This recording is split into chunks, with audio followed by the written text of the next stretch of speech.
വചനവീഥിയിലൂടെ father ജെ.ബി. Puthur. വിശുദ്ധ മത്തായി രചിച്ച യേശുവിന്റെ സുവിശേഷം അധ്യായം 27 11 മുതൽ 26 വരെയുള്ള വാക്യങ്ങൾ. വിചാരണയും വിധിയും. യേശു ദേശാധിപതിയുടെ മുൻപിൽ നിന്നു.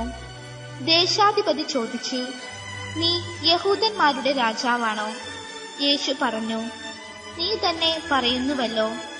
പ്രധാന പുരോഹിതന്മാരും പ്രമാണികളും അവന്റെ മേൽ കുറ്റമാരോപിച്ചപ്പോൾ അവൻ ഒരു മറുപടിയും പറഞ്ഞില്ല. പീലാത്തോസ് വീണ്ടും ചോദിച്ചു, അവർ എന്തെല്ലാം കാര്യങ്ങൾ നിനക്കെതിരെ സാക്ഷ്യപ്പെടുത്തുന്നു എന്ന് നീ കേൾക്കുന്നില്ലേ? എന്നാൽ അവൻ ഒരു ആരോപണത്തിന് പോലും മറുപടി പറഞ്ഞില്ല. തന്നിമിത്തം ദേശാധിപതി അത്യധികം ആശ്ചര്യപ്പെട്ടു. ജനക്കൂട്ടം ആഗ്രഹിക്കുന്ന ഒരു തടവുകാരനെ ദേശാധിപതി തിരുനാളിൽ അവർക്ക് വിട്ടുകൊടുക്കുക പതിവായിരുന്നു. അന്ന് അവർക്ക് ബറാബാസ് എന്നു പേരുള്ള കുപ്രസിദ്ധനായ ഒരു തടവുപുള്ളിയുണ്ടായിരുന്നു. അതുകൊണ്ട് അവർ ഒരുമിച്ച് കൂടിയപ്പോൾ പീലാത്തോസ് ചോദിച്ചു, ഞാൻ ആരെ വിട്ടുതരണമെന്നാണ് നിങ്ങൾ ആഗ്രഹിക്കുന്നത്? ബറാബാസിനെയോ ക്രിസ്തു എന്ന് വിളിക്കപ്പെടുന്ന യേശുവിനെയോ? അസൂയ നിമിത്തമാണ് അവർ അവനെ ഏൽപ്പിച്ചു കൊടുത്തതെന്ന് അവൻ അറിഞ്ഞിരുന്നു. മാത്രമല്ല, അവൻ ന്യായാസനത്തിൽ ഉപവിഷ്ടനായിരിക്കുമ്പോൾ അവന്റെ ഭാര്യ അവന്റെ അടുത്തേക്ക് ആളയച്ച് അറിയിച്ചു, ആ നീതിമാന്റെ കാര്യത്തിൽ ഇടപെടരുത്. അവൻ മൂലം സ്വപ്നത്തിൽ ഞാൻ ഇന്ന് വളരെയേറെ ക്ലേശിച്ചു. പ്രധാന പുരോഹിതന്മാരും പ്രമാണികളും ബറാബാസിനെ വിട്ടുതരാനും യേശുവിനെ നശിപ്പിക്കാനും ആവശ്യപ്പെടാൻ ജനങ്ങളെ പ്രേരിപ്പിച്ചു. ദേശാധിപതി വീണ്ടും അവനോട് ചോദിച്ചു, ഇവരിൽ ആരെ വിട്ടുതരണമെന്നാണ് നിങ്ങൾ ആഗ്രഹിക്കുന്നത്? അവർ പറഞ്ഞു, ബറാബാസിനെ. പീലാത്തോസ് അവരോട് ചോദിച്ചു, അപ്പോൾ ക്രിസ്തു എന്ന് വിളിക്കപ്പെടുന്ന യേശുവിനെ ഞാൻ എന്തു ചെയ്യണം? എല്ലാവരും പറഞ്ഞു, അവനെ ക്രൂശിക്കുക. അവൻ അവരോട് ചോദിച്ചു, അവൻ എന്തു തിന്മയാണ് ചെയ്തത്? അപ്പോൾ അവർ കൂടുതൽ ഉച്ചത്തിൽ വിളിച്ചു പറഞ്ഞു, അവനെ ക്രൂശിക്കുക. ബഹളം വർദ്ധിക്കുന്നതല്ലാതെ പ്രയോജനമൊന്നും ഉണ്ടാവുകയില്ലെന്ന് മനസ്സിലാക്കിയ പീലാത്തോസ് വെള്ളമെടുത്ത് ജനങ്ങളുടെ മുൻപിൽ വെച്ച് കൈ കഴുകിക്കൊണ്ട് പറഞ്ഞു, ഈ നീതിമാന്റെ രക്തത്തിൽ എനിക്ക് പങ്കില്ല. അത് നിങ്ങളുടെ കാര്യമാണ്. അപ്പോൾ ജനം മുഴുവൻ മറുപടി പറഞ്ഞു, അവന്റെ രക്തം ഞങ്ങളുടെ മേലും ഞങ്ങളുടെ സന്തതികളുടെ മേലും ആയിക്കൊള്ളട്ടെ.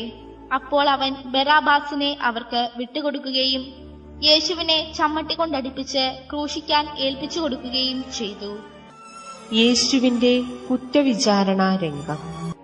ബന്ധനസ്ഥനായി കുറ്റവിധിക്കായിട്ട് ദേശാധിപതിയുടെ മുന്നിലേക്ക് ആനയിക്കപ്പെട്ട യേശുവിനെ ദേശാധിപതി കുറ്റവിചാരണ നടത്തുന്ന രംഗമാണ് ഇന്നത്തെ സുവിശേഷത്തിന്റെ പ്രതിപാദ്യ വിഷയം. ദേശാധിപതി യേശുവിനോട് ചോദിക്കുന്നു, നീ യൂതന്മാരുടെ രാജാവാണോ? അതിന് ഉത്തരമായി യേശു വളരെ ഭവ്യതയോടുകൂടെ പറയുന്നു, അങ്ങ് തന്നെ അത് പറഞ്ഞു കഴിഞ്ഞു. ഈ സമയത്തൊക്കെ അവിടെ തടിച്ചുകൂടിയിരുന്ന ജനങ്ങൾ പുരോഹിതന്മാരുടെ സമ്മർദ്ദത്തിന്റെ ഫലമായി എന്ന് തോന്നുമാറ് ഉറക്കെ മുറവിളി കൂട്ടിക്കൊണ്ടിരിക്കുകയാണ്, യേശുവിനെ വധശിക്ഷയ്ക്ക് വിധിക്കണം എന്ന് പറഞ്ഞുകൊണ്ട്. പീലാത്തോസ് ജനക്കൂട്ടത്തോടായിട്ട് ചോദിക്കുന്നു, നിങ്ങൾ പറയുന്ന വിധത്തിൽ യേശുവിനെ വധശിക്ഷയ്ക്ക് വിധിക്കാൻ തക്കതായിട്ടുള്ള കുറ്റം എന്താണ് യേശു ചെയ്തത്? അതിനൊരു ഉത്തരം സമൂഹത്തിൽ നിന്ന് കേൾക്കാനിട വരുന്നില്ല. ഈ അവസരത്തിലാണ് ഗവർണറും കൂടിയായ ദേശാധിപതിയുടെ ഭാര്യ ഒരു ദൂത് ന്യായാസനത്തിലേക്ക് അയക്കുന്നത്. യേശു എന്ന് വിളിക്കപ്പെടുന്ന ഈ വ്യക്തി നീതിമാനാണ്, അവൻ ഒരു തെറ്റും ചെയ്തിട്ടില്ല, അതുകൊണ്ട് അവനെ വിട്ടയക്കണം എന്നതായിരുന്നു ഭാര്യയുടെ ദൂത്.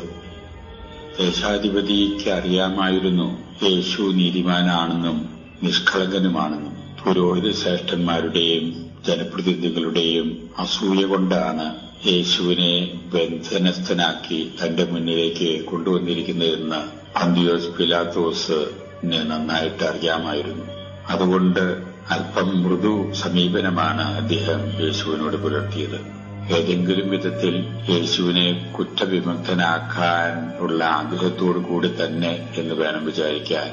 പെസഹ തിരുനാളിനോടനുബന്ധിച്ച് സ്വന്തം വിവേചനമനുസരിച്ച് ഒരു തടവുകാരനെ വിട്ടയക്കാൻ സാധിക്കുമായിരുന്നു. ആ നിയമത്തിന്റെ പഴുത് എടുത്തുകൊണ്ട് ഗവർണർ ജനങ്ങളോടായിട്ട് ചോദിക്കുന്നു, കുപ്രസിദ്ധനായ ഒരു കൊലയാളി ബറാബാസ് എന്ന് വിളിക്കുന്ന ആ തടവുകാരനെയും യേശുവിനെയും താരതമ്യപ്പെടുത്തിക്കൊണ്ട് ഇതിൽ ആരെയാണ് വിട്ടയക്കാൻ നിങ്ങൾ ആഗ്രഹിക്കുന്നത്? തീർച്ചയായും ജനങ്ങൾ യേശുവിനെ വിട്ടയക്കാം, ബറാബാസിനെ വിധിക്കണം എന്ന് പറയും. കാരണം അത്ര കണ്ട് സമൂഹത്തിന് ശല്യം ചെയ്യുന്ന ഒരു വ്യക്തിയായിരുന്നു ബറാബാസ്. പക്ഷേ അധികാരികളുടെ സമ്മർദ്ദത്തിന് വിധേയപ്പെട്ട് ജനങ്ങൾ ഒന്നടങ്കം ആർത്തു വിളിക്കുകയാണ്, യേശുവിനെ ക്രൂശിക്കണം, ബറാബാസിനെ ഞങ്ങൾക്കായി മോചിപ്പിക്കണം. പീലാത്തോസ് വളരെ വിഷമഘട്ടത്തിലായി. ഈ അവസരത്തിലാണ് എക്കാലവും ന്യായാസനത്തിന് കളങ്കം വരുത്തി വെക്കാവുന്ന ഒരു കൈകഴുകൽ ശുശ്രൂഷ നടക്കുന്നത്.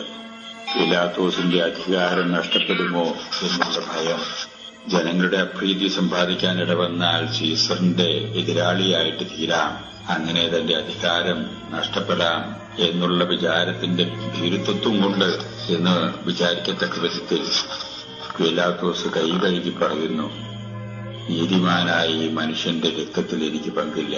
ജനങ്ങൾ ഒന്നടങ്കം പറയുന്നു, അതിന്റെ ഭവിഷ്യത്തുകളെപ്പറ്റി ഒന്നും അവർ ചിന്തിക്കാതെ ഇവന്റെ രക്തം ഞങ്ങളുടെ മേലും ഞങ്ങളുടെ തലമുറകളുടെ മേലും വാങ്ങിക്കൊള്ളട്ടെ, യേശുവിനെ കുരിശിൽ തറയ്ക്കണം. പിടിവാശിയാണ് ജനങ്ങൾക്ക്. പീലാത്തോസ് ജനങ്ങളുടെ മുറവിളിക്ക് വഴങ്ങിക്കൊണ്ട് യേശുവിനെ വധിക്കുന്നതിനു വേണ്ടി വിധിക്കുന്നു. ബറാബാസിനെ അവർക്ക് കുറ്റവിമുക്തനായിട്ട് വിട്ടുകൊടുക്കുന്നു. ഉടനെ തന്നെ അവർ ജനകീയമായ രീതിയിൽ ആ വിധി നടപ്പിലാക്കുന്ന ഒരു രംഗമാണ് നമ്മുടെ മുമ്പിൽ. എന്നാൽ യേശു അക്ഷോഭ്യനായി ശാന്തനായി എല്ലാം സ്വയം ഏറ്റെടുത്തുകൊണ്ട് അവരുടേതായിട്ടുള്ള എല്ലാ തരത്തിലുള്ള മർദ്ദനങ്ങളും പീഡനങ്ങളും ഏറ്റെടുക്കാൻ തയ്യാറാകുന്ന അതുല്യമായിട്ടുള്ള വ്യക്തിപ്രാഭവത്തിന്റെ മകുട ഉദാഹരണമാണ് യേശുവിൽ നമുക്ക് കണ്ടെത്താനാവുക.